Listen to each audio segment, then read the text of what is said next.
Ni jeram ni Wak, sebenarnya apa nama dia? Jeram ni. Jeram ni kita tak ada namanya. Jadi dia punya tagline kemudian ni adalah yang tahu saja tahu.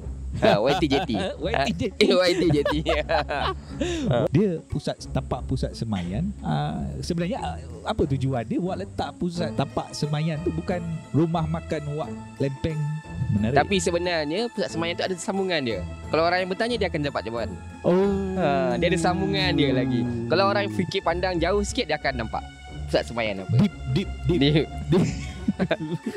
Dan dia buat yalah dengan lempeng dia lah dengan ada satu menu tu saya tak boleh cerita lagi lah. Tu menu rahsia. Kan. Ada password dia. Menu tu password dia susah lah.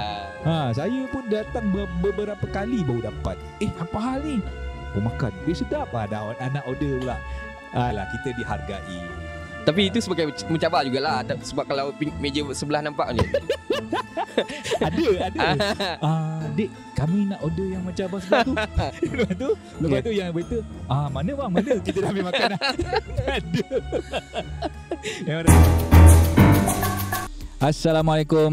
Salam sejahtera bersama dengan saya lagi, Ko Ain Ibrahim. Hari ni saya berada di satu kawasan, orang panggil apa Wak? Hidden Gems Macam itulah lebih kurang. Saya tak sangka dibawa ke tempat begini hari ni. Pagi-pagi lagi kita dah call Wak. Saya tak payah kenalkan lah. Hari ni kita bersama dengan siapa? Hari ni kita bersama dengan Wak Lempeng. Yang dulunya saya kenali beliau di Senawang. Sekarang saya dibawa jauh menjelajah di sekitar kawasan Negeri Sembilan juga. Kita berada di mana Wak sekarang ni kita berada Wak? Kita berada di Lembah Antara Dua Gunung. Lembah Antara Dua Gunung. Itu nama yang diberikan oleh Wak sendiri. Lembah Antara Dua Gunung. Jadi hari ni sebenarnya saya sepatutnya ada mic stand, tapi kita tak boleh nak bawa sebab kita, Wak cakap apa kata kita buat dekat dalam air. Uish. Ini semua dapat.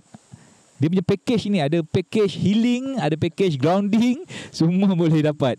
Jadi sebenarnya tujuan saya jumpa Wak hari ni, kita nak sembang santai lah. Nama program saya ni Sembang Santai Wak. Sembang pacak. Jadi konsep dia tadi tu macam ni lah. Bila kita pacak je kita boleh sembang. Lepas tu kita ada satu, apa ni Wak kat belakang ni Wak? Cuba cerita sikit Wak kat belakang ni. Di belakang ni adalah satu situasi di mana zaman kecil-kecil dulu kita nak main air, nak main pondok-pondok.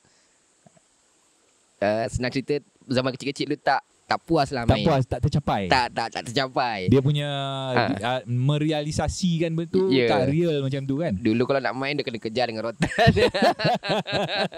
Kan? Tapi sekarang kita dah, bila dah besar ni, dah dewasa meningkat usia, kita dapat balik impian kita yang dulu tu, yang kita nak main zaman kecil tu, kita boleh ada kat belakang ni. Kiranya nak sampaikan ke kepuasan tu lah. Kepuasan yang tak sampai ke masa kecil-kecil tu. Jadi sekarang puas Wak? Alhamdulillah. Kita dapat berkongsi dengan, bukan kita saja, kita dapat kongsi dengan kawan-kawan dan tetamu lah. Hari ni macam saya cakap tadi lah, kita shooting dekat dalam kawasan Jeram. Ni Jeram ni Wak, sebenarnya apa nama dia? Jeram ni. Jeram ni kita tak ada namanya. Sebabnya kita nak mengekalkan kesemula jadian dia. Dan kita tak nak terlalu ramai di sini, supaya nanti inilah salah satunya yang kita rasa sumbangan kita kepada alam, supaya kita tak namakan tempat ni. Tak namakan tempat ni, cuma ada Lembah Antara Dua Gunung. Lembah Antara Dua Gunung. Maknanya kena kekalkan siapa pemilik alam ini. Itulah yang saya faham. Betul. Bermakna kita menghormati ataupun kita mengagungkan ciptaan Yang Maha Esa. Betul. Kan? Jadi ianya tidak ada nama, tapi itulah dia, Lembah Antara Dua Gunung. Kalau nak datang sini, saya rasa dia orang lain tak lepas.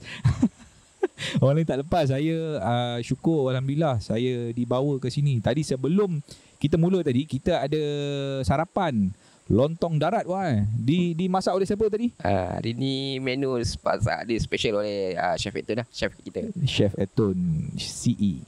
Dia nama dia CE. CE.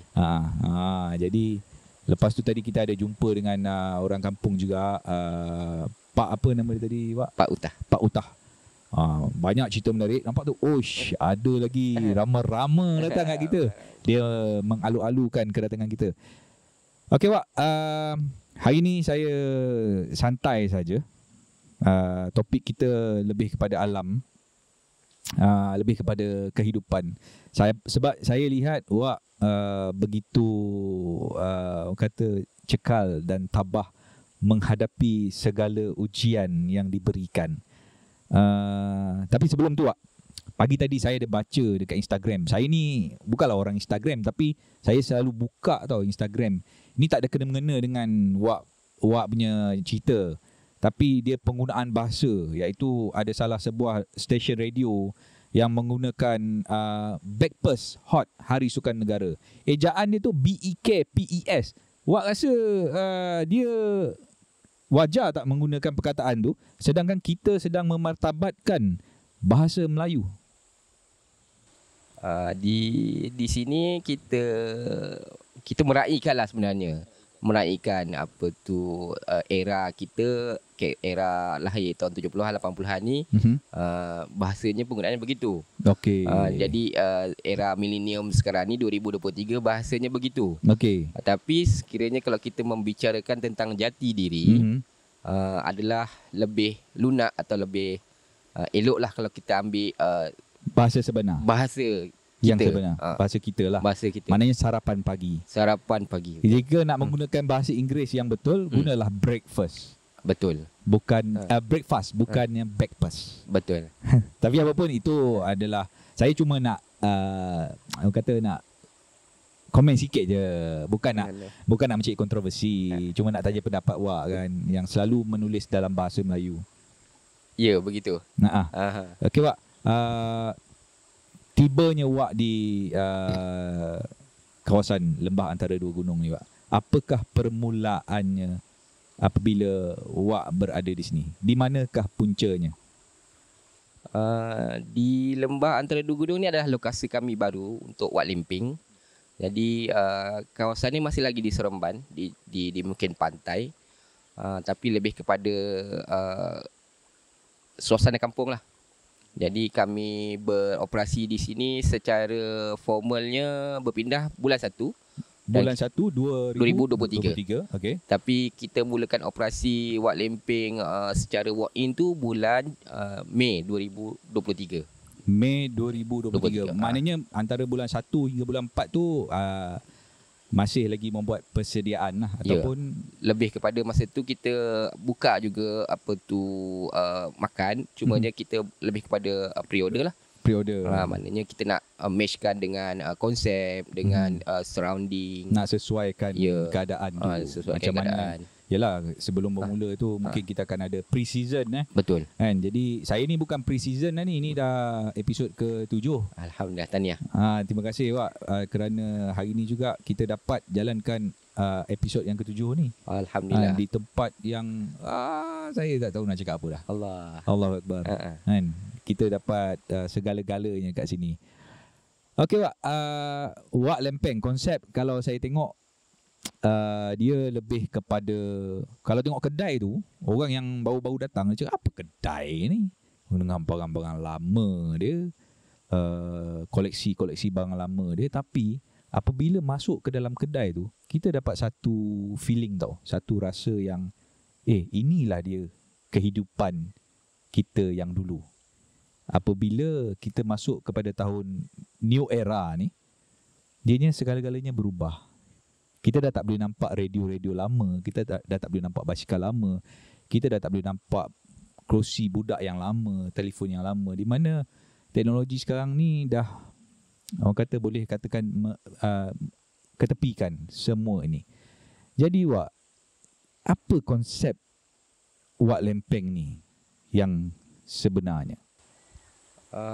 Sekiranya yang mengikuti kami sejak awal lagi, kami lebih mengekalkan kepada nostalgia, dengan tagline kami mememorikan semula memori.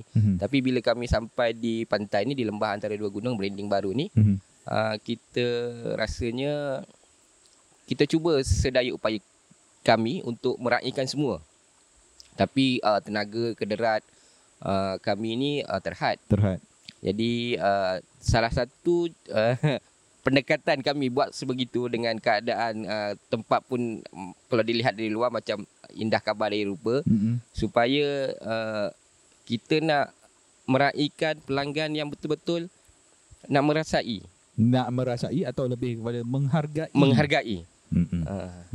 Bukan sekadar makan, bukan sekadar datang buat family, lepas tu balik tak ada cerita, tapi datang ke lokasi kami, mereka datang dengan keadaan yang exciting. Balik pun dia masih lagi exciting nak datang next. Jadi dia punya tagline kemudian ni adalah yang tahu saja tahu. YTJT. YTJT. YTJT yang tahu je tahu. Yang tahu je tahu. Yang tahu je tahu, yang tak tahu kena datang lah. Kena ambil tahu lah. Ya, betul. Kan? Saya ada datang dulu di tempat lama. Kita abaikan cerita yang di tempat lama tu. Di tempat lama tu kalau ini komen saya secara peribadi juga. Kalau di tempat lama tu dengan tempat baru sekarang ni, saya lagi suka di tempat baru sekarang. Kerana tempat lama tu, lokasi yang baru sekarang ni dengan lokasi yang lama tu dia terlalu commercial. Lepas tu banyak mata memandang. Jadi kita rasa privacy tu agak terhad. Tapi bila di sini, walaupun di lokasi baru ni di lembah antara dua gunung ni, betul lah saya sebut lembah antara dua gunung, dia lebih privacy walaupun di tempat awam yang terbuka.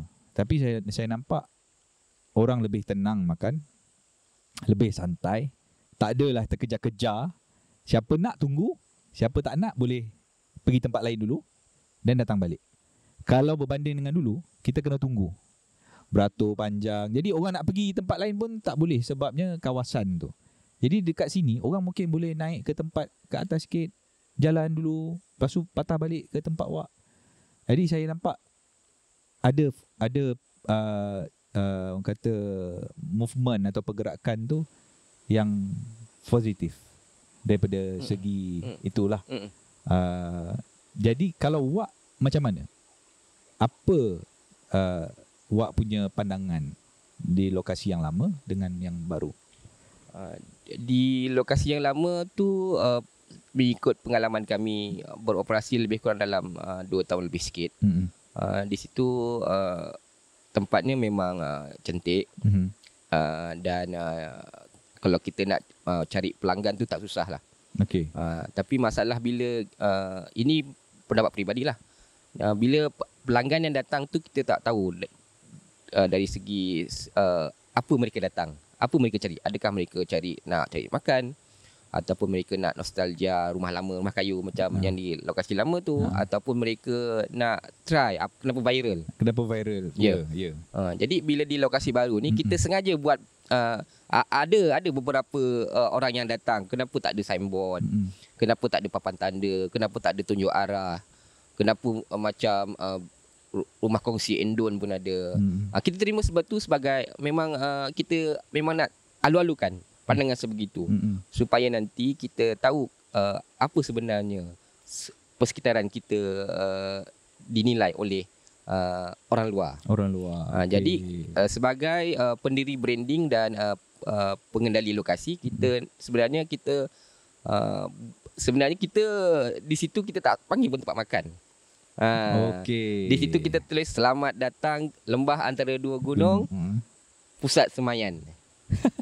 Itulah kalau saya tengok dah tak ada dah, orang kata rumah makan punya konsep tu. Apa ni sebenarnya? Dia tapak pusat semayan. Sebenarnya apa tujuan dia buat letak pusat tapak semayan tu, bukan rumah makan wak lempeng. Kenapa wak? Sebenarnya Wak Lempeng tu kita dah daftar pun My Ipoh dan dah dapat R tu, registered tu. Oh ya? Dah dapat. Oh, tahniah. Alhamdulillah. Alhamdulillah. Tapi itu strategi kita kemudian lah. Tapi pusat semayang, bila orang tanya ni pusat semayang, kita memang ada sediakan pokok-pokok yang kita semai. Tapi kita akan tinggalkan di situ. Kenapa pusat semayang? Orang bertanya, kenapa pusat semayang? Adakah pokok itu boleh dibeli? Boleh. Boleh dibeli? Boleh dibeli. Okay. Jadi itu adalah strategi kita lah. Menarik. Tapi sebenarnya pusat semayang tu ada sambungan dia. Kalau orang yang bertanya, dia akan dapat jawapan dia. Saya tak boleh tanya dekat dalam ni lah. Boleh? Di situ adalah pusat semayang jiwa. Oh. Dia ada sambungan dia lagi. Kalau orang fikir pandang jauh sikit, dia akan nampak pusat semayang apa. Deep. Semayang. Pusat tapak semayan. Ya, tapak semayan. Tapi semayan apa? Semayan apa? Okey. Semayan jiwa. Dah dapat jawapan hari ni ya? Dapat dah jawapan dia. Alhamdulillah. Semayan jiwa. Semayan jiwa. Menarik, Pak. Terlalu dalam. Siapa nak cuba boleh datang di Wak Lempeng. Dia konsep dia maksud saya bukan konsep. Apa perbezaan di antara Wak Private Kitchen dan Wak Lempeng? Sebenarnya branding Wak Private Kitchen ni yang pergi dulu. Yang utama. Yang pergi dulu. Kita punya harapan untuk meraihkan pelanggan dan tetamu adalah Wak Private Kitchen. Wak Private Kitchen ni kita anggap beginilah cerita dia. Sekarang ni kalau kita rata-rata pergi ke mana-mana, kita akan nampak homestay. Ya. Homestay tu maksudnya kita pergi ke mana-mana, tempat tu menginap. Ala-ala hotel tapi dia rumah. Panggil homestay. Tapi sebenarnya kalau homestay di barat ataupun di luar negara, dia adalah di mana tuan rumah tu menjadikan rumah dia homestay untuk orang luar. Untuk orang luar. Jadi apa yang tuan rumah buat di rumah itu, kita jual yang sama. Itu sebenarnya konsep homestay. Dan kita tukar sikit di Wak Private Kitchen adalah apa yang tuan rumah makan, itulah yang tamu makan. Maknanya apa yang Wak jual tu adalah makanan yang sama Wak makan kat rumah. Ya, betul. Itu Wak Private Kitchen. Patutlah dia punya rasa dia tu macam makan kat rumah. Ya, itu sebenarnya. Tapi bila sampai satu tahap di mana kita didedahkan kepada media, TV3 dah masuk, Majalah 3, Nona pun dah masuk, TV Hijrah. Besar TV saya ni kecil je, Wak. Allah. Jadi masyarakat umum menganggap untuk makan pre-order ni belum sampai tahap yang orang boleh tunggu dengan sabar. Orang nak order hari ni, nak datang petang ni. Orang nak datang pagi tadi, nak datang besok. Dia tak boleh datang sabar macam di luar. Orang sanggup tunggu sampai 6 bulan, setahun untuk menikmati. Itulah tadi Wak Private Kitchen. Jadi sebagai langkah untuk meraihkan pelanggan tu, kita buka Wak Lempeng. Wak Lempeng. Itu boleh walk in. Boleh walk in. Jadi Wak Private Kitchen ni dia ada timeline dia. Ada time frame dia untuk tunggu. Dia Wak Private Kitchen dia adalah satu branding lain lah. Branding lain. Di Wak Lempeng adalah sarapan pagi boleh walk in. Sarapan pagi. Okey. Tapi masih buat lagi Wak Private Kitchen tu kalau ada permintaan. Masih. Alhamdulillah. Masih ada. Itu yang nak dengar tu sebab Wak Private Kitchen ni agak popular.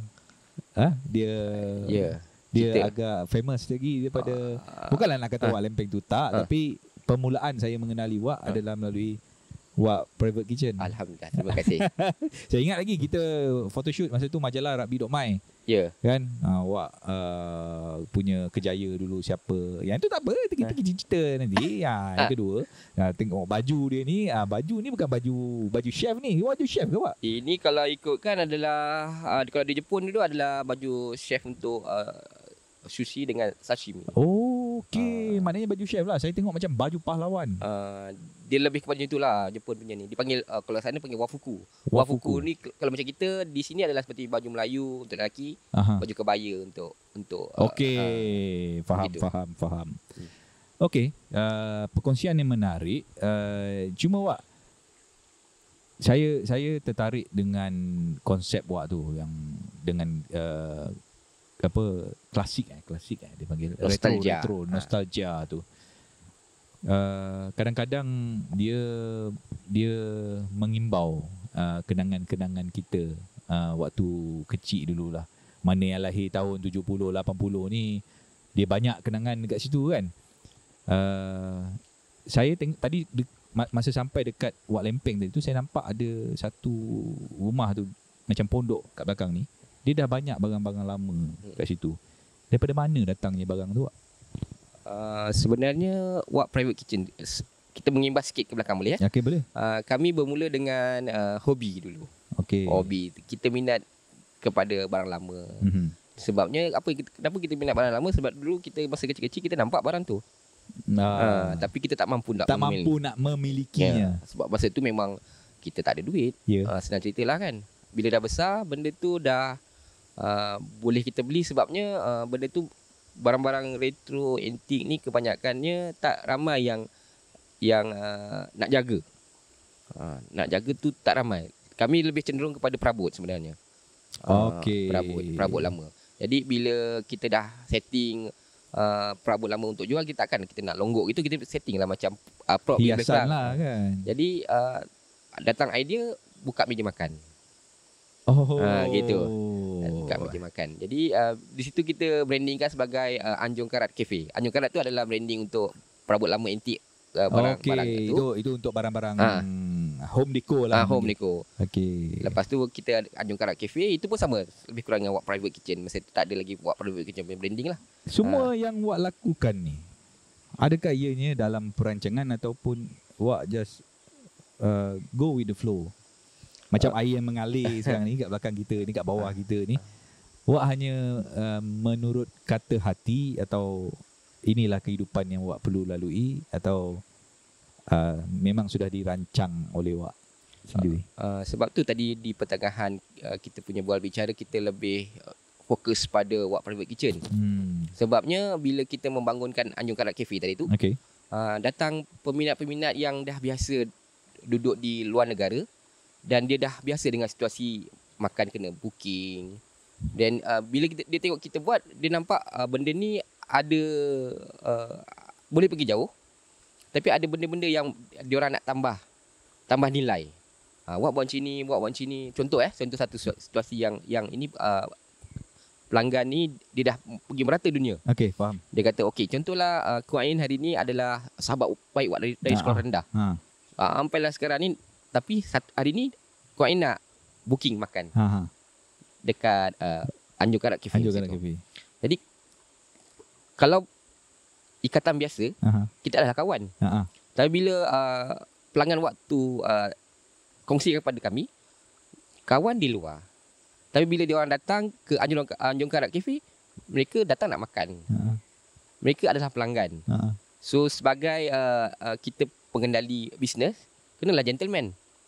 So duduk, datang makan, serve cantik-cantik, walaupun dia kawan baik kita. Tak ada sebarang ikatan masa tu. Ikatan adalah pelanggan. Maknanya kita biarkan pelanggan makan dengan situasi yang mereka nak. Kalau pelanggan nak ajak kita berborak sekali, walaupun dah lama tak jumpa, nanti dulu. Ada sesi itu kemudian. Faham. Jadi pelanggan akan rasa special lah. Faham. Tapi dia berbeza bagi saya pula. Sebab saya selalu makan kat tempat Wak. Kadang-kadang kita faham Wak sibuk kat belakang, buat lempeng, buat roti. Kadang kita ada satu menu special itu kita tak boleh bagi tahu kalau nak kena datang lah. Tapi itu pun belum tentu boleh dapat lah. Wak marah tu kalau saya cerita-cerita, dia cakap jangan bakar orang, dia cakap kan. Tapi saya faham, kadang-kadang saya banyak benda yang kita nak berkongsi. Wak pun meniaga, saya pun meniaga. Macam saya kadang-kadang datang tu kita nak berbual, tapi saya tak tahu masa dia tu bila yang Wak free. Sebab saya tahu Wak akan busy. Bila orang datang memang full house kat situ. Macam hari tu saya datang 2 minggu lepas saya datang, memang full house. Nak jumpa Wak pun jumpa kat belakang. Wak macam ni kita buat lah Wak nanti. Okey boleh, kita buat kat atas ke buat kat bawah? Buat kat bawah lah Wak. Tak apa, nanti kita naik atas. Tapi kita kena buat siang lah macam ni kan, baru boleh dapat. Kalau kita buat malam, kita akan meningkatkan kos kita berdua lah maksudnya. Jadi terjadi jugalah pada hari ni. Jadi bagi saya, apa yang Wak buat tu barulah saya faham kenapa Wak tak melayan kita waktu kita datang makan. Bukanlah tak melayan, tapi memang saya rasa talian tu sebagai sahabat, sebagai kawan tu memang di luar saja. Masuk je kedai Wak, dah tak ada. Kau adalah pelanggan aku dan kau akan dilayan seperti pelanggan aku yang mana-mana. Tak ada special pun. Betul tak Wak? Betul. Dia tak ada special pun, tak ada istimewa pun, tapi kau akan dilayan sebagai pelanggan biasa lah. Maknanya kau makan sebab kita membayar dan Wak menerima servis tu dan dia buat yalah dengan lempeng dia lah, dengan ada satu menu tu saya tak boleh cerita lagi lah. Tu menu tu menu rahsia. Kan. Itu ada password dia, ada password dia. Menu tu password dia susah lah. Saya pun datang beberapa kali baru dapat. Apa hal ni? Oh makan. Sedap dah anak order pula. Dia jadi macam tu buat menu tu. Boleh menyelit sikit? Boleh. Begini, kenapa kita keluarkan menu tu? Sebenarnya dulu menu kami masih banyak yang kita sembunyikan sebetulnya. Sembunyikan tu maksudnya kalau yang dah biasa datang, portion kita tak banyak makanan kita. Jadi diorang nak rasa semua. Dia boleh lagi makan 4-5 menu. Dalam masa yang sama.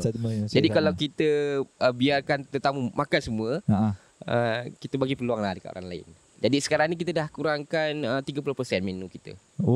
Jadi sebagai satu senjata lah bagi kita, supaya nanti tadi kalau katalah ada pelanggan-pelanggan yang rasa mereka tak cukup disantuni oleh kami sebab kekangan-kekangan apa tu kan semua. Jadi kita sebagai ganti diri lah, maksudnya lah begitu, kita keluarkan menu-menu yang orang lain tak dapat. Itulah yang saya nak cuba sampaikan. Walaupun tak dapat jumpa dengan awak, tak dapat cakap, bila datang je menu special tu, kita rasa macam okey lah, sejuk hati sikit. Kan, rasa lah macam okey lah, kita dihargai. Tapi itu sebagai mencabar jugalah. Sebab kalau meja sebelah nampak ni ada. Dek, kami nak order yang macam abang sebelah tu. Lepas tu yang waiter, mana bang, mana kita dah ambil makanan. Tak ada. Memang tak ada. Kalau nak, saya tak tahulah apa maksud dia. Kena jumpa awak lah, kena datang dekat sini dan jumpa awak dulu, baru tahu ada password dia. Dia tak ada dekat mana-mana. Website pun tak jumpa. Hackers nak hacking pun dah tak ada. Okey Wak, kita ada sikit lagi sebelum kita masuk ke part yang kedua. Sebenarnya lagi sekali saya nak terangkan, podcast saya ni konsep dia sembang pacak. Jadi saya sembang ni, kita tak ada skrip. Betul tak Wak? Saya tak ada bagi tahu apa brief, tak ada kan? Betul. Tapi kita masih lagi mengekalkan konsep sembang pacak tu. Apa saja saya nak cakap, saya akan cakap je, tapi mestilah berkenaan dengan pekerjaan ataupun kehidupan tetamu saya yang saya kasihi. Apapun, terima kasih awak hari ini. Tempat ni cantik. Saya tak tahulah nak gambarkan apa. Kalau dia tak terkata. Saya cuma ucap alhamdulillah, syukur alhamdulillah saya dibawa ke tempat begini. Saya difahamkan Wak dulu adalah seorang jurutera Wak.